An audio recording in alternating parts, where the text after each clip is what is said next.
बिस्मिल्लाहिर्रहमानिर्रहीम। अस्सलाम वालेकुम। सब दोस्तन के सिकंदर सेठा की तरफा सलाम कबूल पेश कंदा।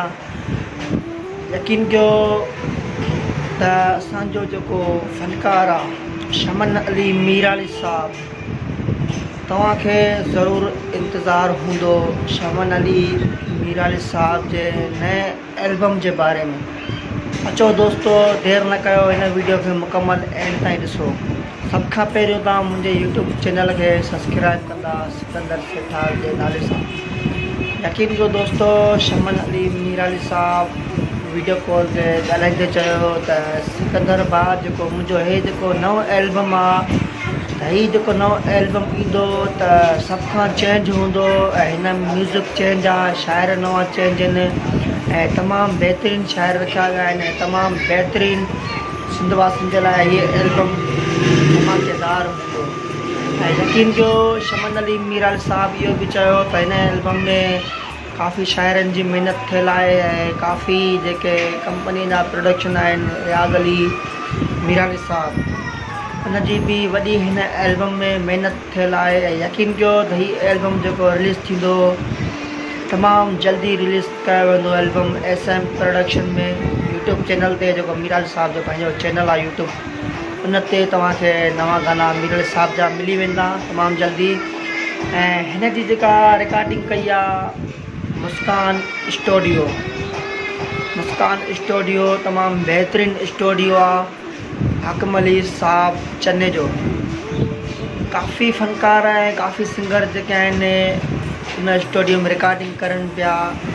ऐं यकीन कयो जेको हे एल्बम मीराली साहब रिकॉर्डिंग कयो आहे न, यकीन कयो असां पंहिंजे अखियुनि सां ॿुधी आया आहियूं, शाइरी ॿुधी आया आहियूं ऐं हुननि जा गाना असां अखियुनि सां ॿुधी आया आहियूं।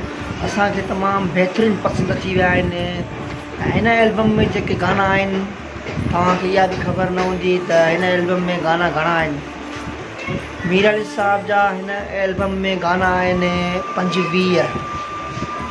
तमामु सुठा शाइर बि आहिनि, बशीर पावर थियो, इनाम मीराली थियो, कैसर मीराली थियो, देशी नज़ीर मज़ारी थियो ऐं काफ़ी जेके शाइर आहिनि मीराली साहब जा, मां उन्हनि जा नाला नथो खणी सघां, लेकिन यकीन कयो हिन एल्बम में तमामु ख़ूबसूरत शाइरी लिखी वई आहे ऐं तमामु बहितरीनु एल्बम जेको रिलीज़ कयो वेंदो SM प्रोडक्शन में तमामु जल्दी अचण वारो आहे।